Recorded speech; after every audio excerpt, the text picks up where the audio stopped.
Middlemarch Book 3, Waiting for Death. Chapter 27. Let the high muse chant love's Olympian. We are but mortals, and must sing of man. An eminent philosopher among my friends, who can dignify even your ugly furniture by lifting it into the serene light of science, has shown me this pregnant little fact.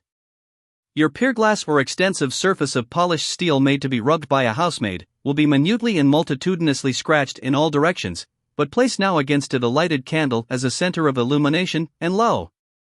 The scratches will seem to arrange themselves in a fine series of concentric circles round that little sun. It is demonstrable that the scratches are going everywhere impartially, and it is only your candle which produces the flattering illusion of a concentric arrangement, its light falling with an exclusive optical selection. These things are a parable. The scratches are events, and the candle is the egoism of any person now absent of Miss Vincy, for example. Rosamond had a providence of her own who had kindly made her more charming than other girls, and who seemed to have arranged Fred's illness and Mr. Wrench's mistake in order to bring her and Lydgate within effective proximity. It would have been to contravene these arrangements if Rosamond had consented to go away to Stone Court or elsewhere, as her parents wished her to do, especially since Mr. Lydgate thought the precaution needless. Therefore, while Miss Morgan and the children were sent away to a farmhouse the morning after Fred's illness had declared itself, Rosamond refused to leave Papa and Mamma. Poor Mamma indeed was an object to touch any creature born of woman, and Mr. Vincy, who doted on his wife, was more alarmed on her account than on Fred's. But for his insistence she would have taken no rest. Her brightness was all bedimmed, unconscious of her costume which had always been so fresh and gay. She was like a sick bird with languid eye and plumage ruffled, her senses dulled to the sights and sounds that used most to interest her. Fred's delirium, in which he seemed to be wandering out of her reach, tore her heart. After her first outburst against Mr. Wrench she went about very quietly. Her one low cry was to Lydgate. She would follow him out of the room and put her hand on his arm, moaning out, "Save my boy." Once she pleaded, "He has always been good to me, Mr. Lydgate, he never had a hard word for his mother," as if poor Fred's suffering were an accusation against him.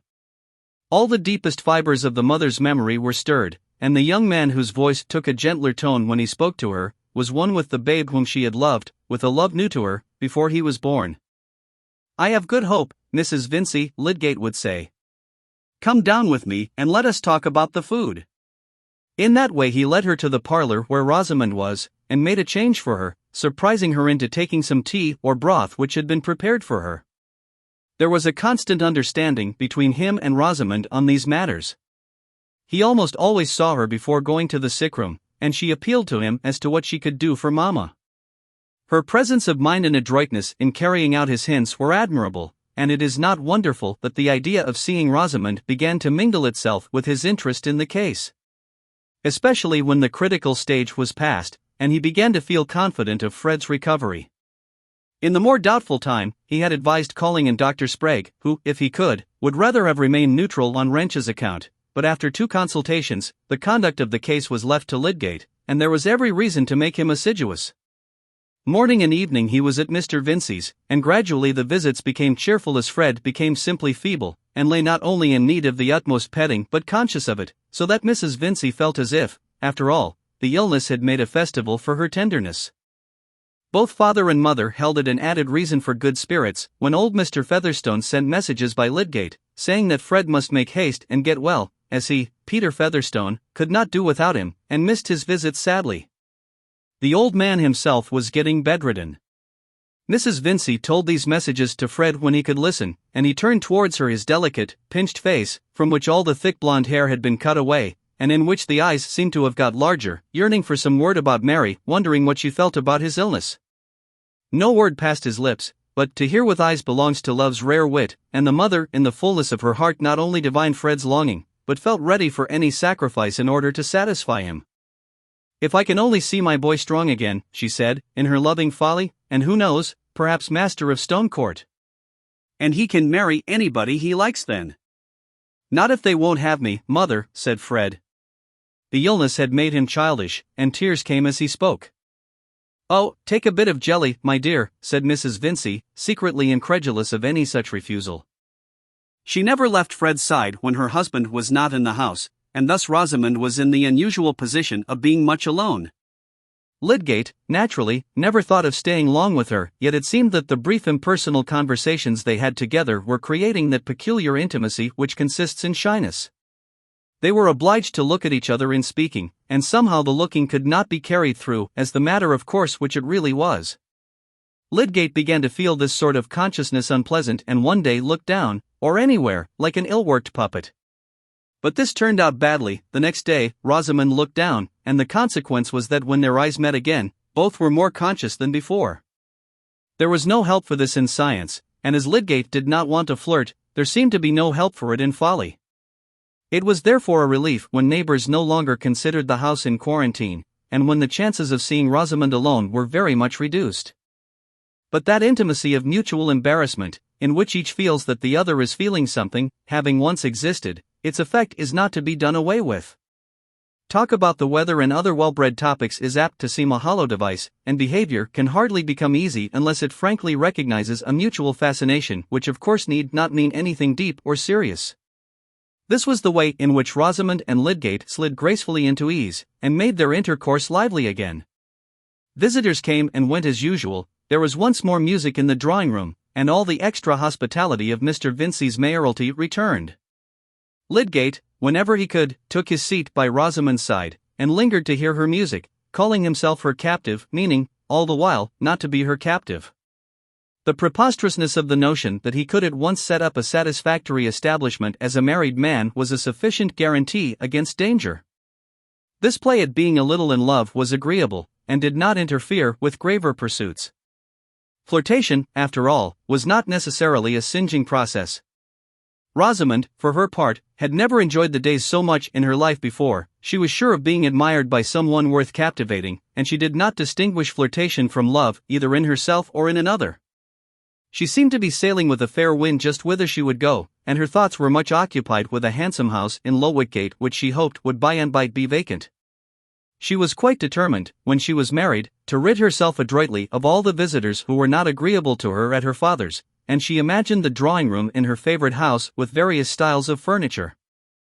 Certainly her thoughts were much occupied with Lydgate himself. He seemed to her almost perfect, if he had known his notes so that his enchantment under her music had been less like an emotional elephant's, and if he had been able to discriminate better the refinements of her taste in dress, she could hardly have mentioned a deficiency in him.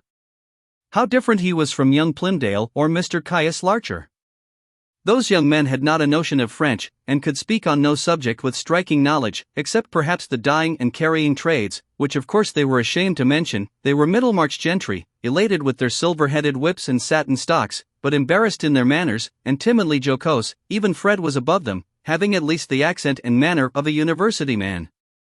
Whereas Lydgate was always listened to, bore himself with the careless politeness of conscious superiority, and seemed to have the right clothes on by a certain natural affinity, without ever having to think about them.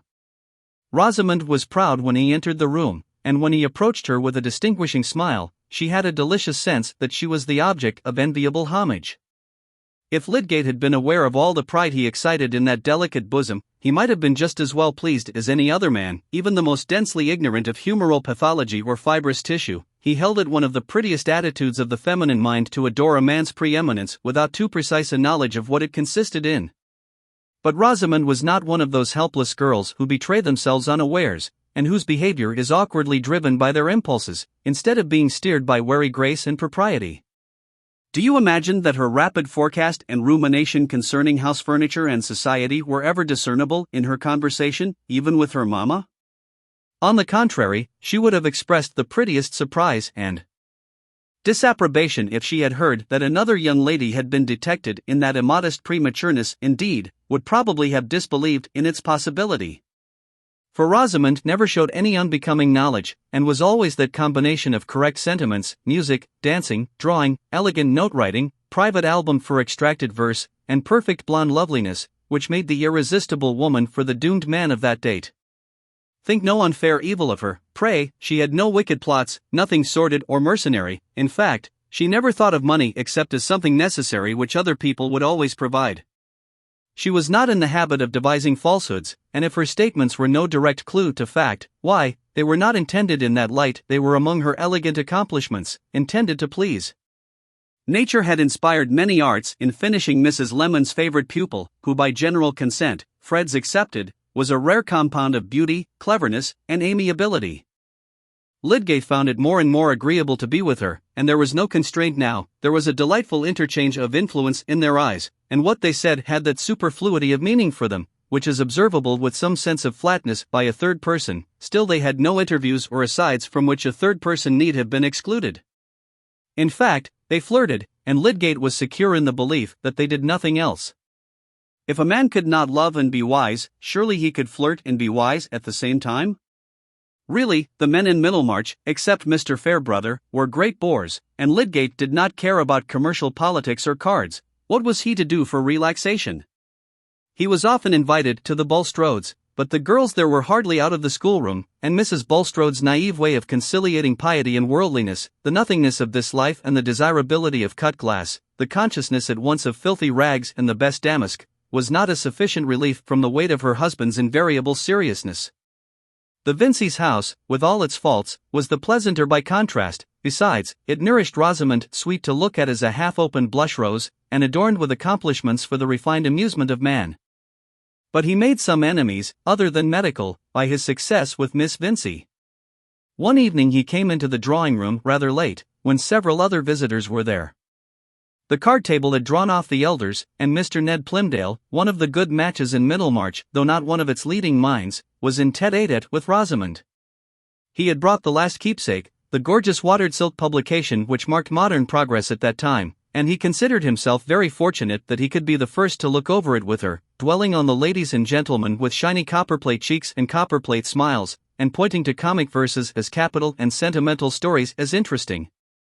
Rosamond was gracious, and Mr. Ned was satisfied that he had the very best thing in art and literature as a medium for paying addresses, the very thing to please a nice girl. He had also reasons, deep rather than ostensible, for being satisfied with his own appearance. To superficial observers his chin had too vanishing an aspect, looking as if it were being gradually reabsorbed. And it did indeed cause him some difficulty about the fit of his satin stocks, for which chins were at that time useful. "I think the Honourable Mrs. S. is something like you," said Mr. Ned. He kept the book open at the bewitching portrait, and looked at it rather languishingly. "Her back is very large, she seems to have sat for that," said Rosamond, not meaning any satire, but thinking how red young Plymdale's hands were, and wondering why Lydgate did not come. She went on with her tatting all the while. "I did not say she was as beautiful as you are," said Mr. Ned, venturing to look from the portrait to its rival. "I suspect you of being an adroit flatterer," said Rosamond, feeling sure that she should have to reject this young gentleman a second time. But now Lydgate came in. The book was closed before he reached Rosamond's corner, and as he took his seat with easy confidence on the other side of her, young Plymdale's jaw fell like a barometer towards the cheerless side of change. Rosamond enjoyed not only Lydgate's presence but its effect. She liked to excite jealousy. "What a late comer you are," she said, as they shook hands. "Mamma had given you up a little while ago. How do you find Fred?" "As usual, going on well, but slowly. I want him to go away to Stone Court, for example." "But your mamma seems to have some objection."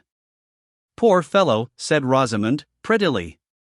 "You will see Fred so changed," she added, turning to the other suitor. "We have looked to Mr. Lydgate as our guardian angel during this illness." Mr. Ned smiled nervously, while Lydgate, drawing the keepsake towards him and opening it, gave a short scornful laugh and tossed up his chin, as if in wonderment at human folly. "What are you laughing at so profanely?" said Rosamond, with bland neutrality. "I wonder which would turn out to be the silliest, the engravings or the writing here," said Lydgate, in his most convinced tone, while he turned over the pages quickly, seeming to see all through the book in no time, and showing his large white hands to much advantage, as Rosamond thought. "Do look at this bridegroom coming out of church. Did you ever see such a sugared invention, as the Elizabethans used to say? Did any haberdasher ever look so smirking? Yet I will answer for it the story makes him one of the first gentlemen in the land." "You are so severe, I am frightened at you," said Rosamond, keeping her amusement duly moderate. Poor young Plymdale had lingered with admiration over this very engraving, and his spirit was stirred. "There are a great many celebrated people writing in the keepsake, at all events," he said, in a tone at once piqued and timid. "This is the first time I have heard it called silly. "I think I shall turn round on you and accuse you of being a Goth," said Rosamond, looking at Lydgate with a smile. "I suspect you know nothing about Lady Blessington and L.E.L." Rosamond herself was not without relish for these writers, but she did not readily commit herself by admiration, and was alive to the slightest hint that anything was not, according to Lydgate, in the very highest taste. "But Sir Walter Scott, I suppose Mr. Lydgate knows him," said young Plymdale, a little cheered by this advantage. "Oh, I read no literature now," said Lydgate, shutting the book and pushing it away. "I read so much when I was a lad, that I suppose it will last me all my life. I used to know Scott's poems by heart." "I should like to know when you left off," said Rosamond, "because then I might be sure that I knew something which you did not know." "Mr. Lydgate would say that was not worth knowing," said Mr. Ned, purposely caustic. "On the contrary," said Lydgate, showing no smart, but smiling with exasperating confidence at Rosamond. "It would be worth knowing by the fact that Miss Vincey could tell it me." Young Plymdale soon went to look at the whist playing, thinking that Lydgate was one of the most conceited, unpleasant fellows it had ever been his ill fortune to meet. "How rash you are," said Rosamond, inwardly delighted. "Do you see that you have given offense?" "What? Is it Mr. Plymdale's book? I am sorry. I didn't think about it. I shall begin to admit what you said of yourself when you first came here, that you are a bear, and want teaching by the birds.